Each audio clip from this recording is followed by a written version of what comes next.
Hey everyone, and welcome. Have you ever found yourself staring at a visual field printout, just kind of wondering about the hidden mechanics of how those numbers actually get there?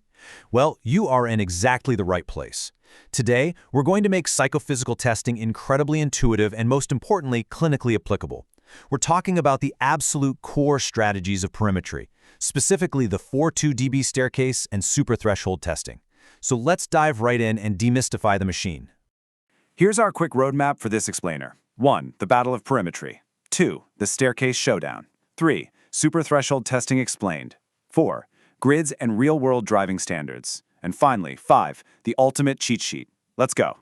Starting off with Section 1, the Battle of Perimetry, kinetic versus static. The fundamental problem we face in the clinic every single day is finding visual defects, right? To do that, we have to look at the core difference in how we actually present the target to the patient. Kinetic perimetry is exactly what it sounds like. It's motion. You take a stimulus of a specific size and intensity, and you physically move it from a non-seeing area into a seeing area until the patient detects it. Static perimetry, on the other hand, keeps the stimulus position completely fixed.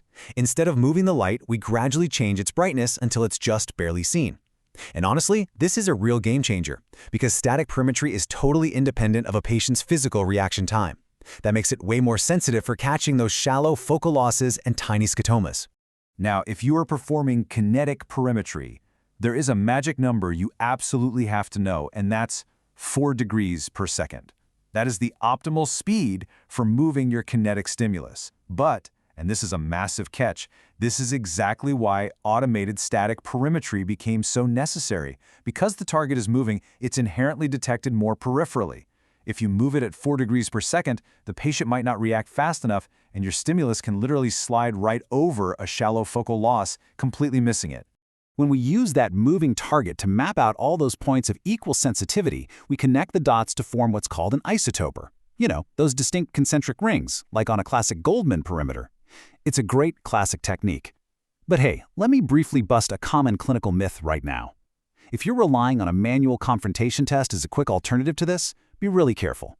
Studies actually show confrontation testing has an overall sensitivity of only 63%. It misses nearly half of all arcuate scotomas. Basically, confrontation is a pretty terrible screening tool unless a moderate to dense defect is already there. Moving on to Section 2, the Staircase Showdown, full versus fast strategy. Since manual testing is incredibly time-consuming and confrontation is, well, insensitive, we had to automate static perimetry. But how exactly does the computer decide what you can and cannot see? First, we need to precisely define what a threshold actually is. It is not some hard, impenetrable wall. In psychophysics, the threshold is the minimum light energy needed to evoke a visual response.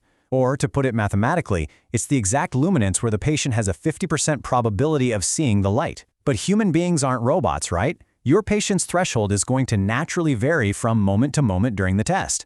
We call this variance short-term fluctuation, or STF. Understanding this fluctuation is exactly why we need rigorous mathematical strategies to find the true threshold.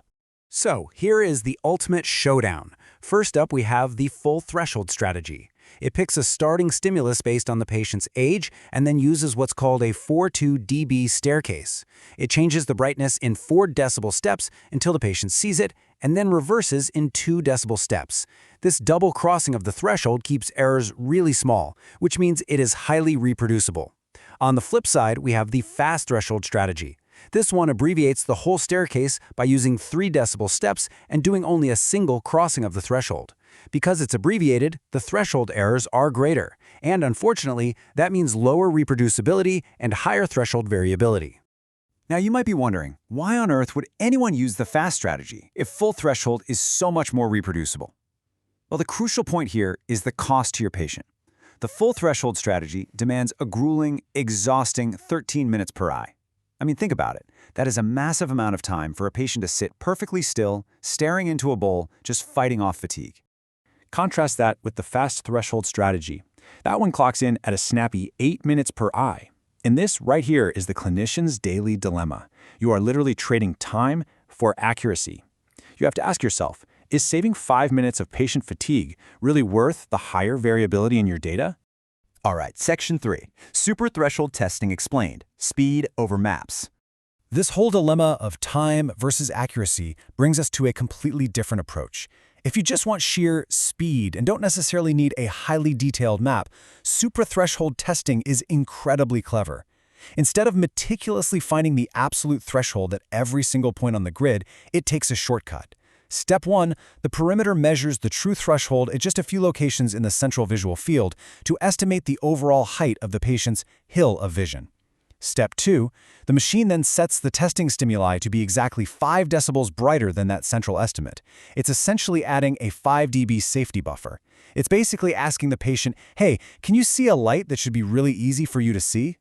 Let's look at how this actually plays out in a semi-automated system like the Henson Perimeter.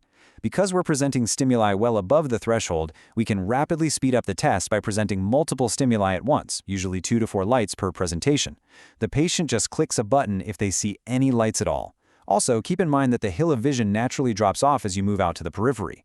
A good superthreshold test uses a gradient-adapted strategy. That just means the computer automatically modifies the stimulus luminance to account for that natural peripheral decrease in sensitivity. However, we've got to talk about the clinical trade-offs here.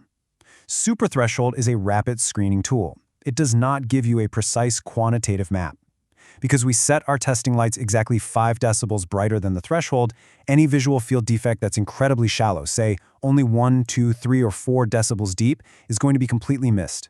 The patient will still see that 5 dB brighter light. So, for sure, it is definitively less sensitive than full threshold perimetry. Which brings us to Section 4, Grids and Real-World Driving Standards, the Esterman Critique. First, let's do a quick refresher to standardize our playing field. When you set up a test, you choose a grid.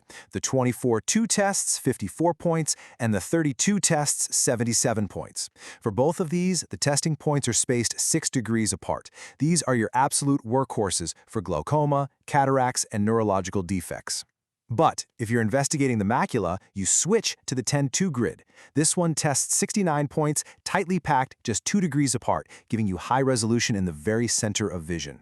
But what happens when clinical psychophysics meets the DMV? Like when a patient needs to prove their functional vision is actually safe for driving?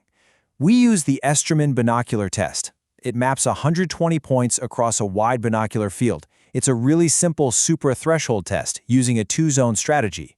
Each point is simply recorded as seen or missed. If your patient sees all 120 points, they get a 100% functional vision score.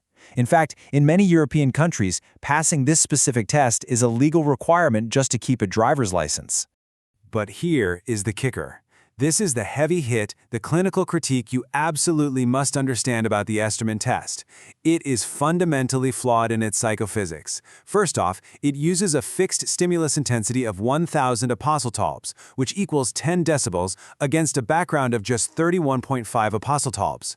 Remember how we just talked about gradient-adapted testing? Well, the Esterman is not gradient-adapted, because that 10 dB stimulus is fixed everywhere. A small scotoma that's less than 10 decibels deep might completely go undetected centrally, but it will be detected peripherally where normal sensitivity is naturally lower. To make matters even worse, it completely ignores aging. We know for a fact the height of the hill of vision decreases with age, but the Esterman stimulus is exactly the same for a 20-year-old and an 80-year-old. It's a seriously imperfect real-world standard. Finally, Section 5, the ultimate cheat sheet, full threshold versus suprathreshold. We've covered a lot of ground. Moving targets, staircases, suprathreshold buffers. If you remember literally nothing else from this explainer, make it this golden rule. When you have a patient where you suspect a disease or you need to monitor the progression of a known defect like glaucoma, you absolutely must use full threshold testing. It's the only way to meticulously quantify the visual field, regardless of that 13-minute time penalty. But if you have a healthy patient and you just want to quickly ensure there are no gross defects, suprathreshold is your go-to rapid screening tool. Every single time you sit a patient in front of a perimeter, you are making a psychophysical compromise. You are choosing a strategy. So I'll leave you with this provocative thought. Armed with the knowledge of how 4-2 dB staircases and 5 dB suprathreshold buffers actually work behind the scenes, how will you balance test time versus accuracy for the very next patient you see? Thank you so much for joining me on this explainer. I hope this makes your clinical practice just a little bit clearer.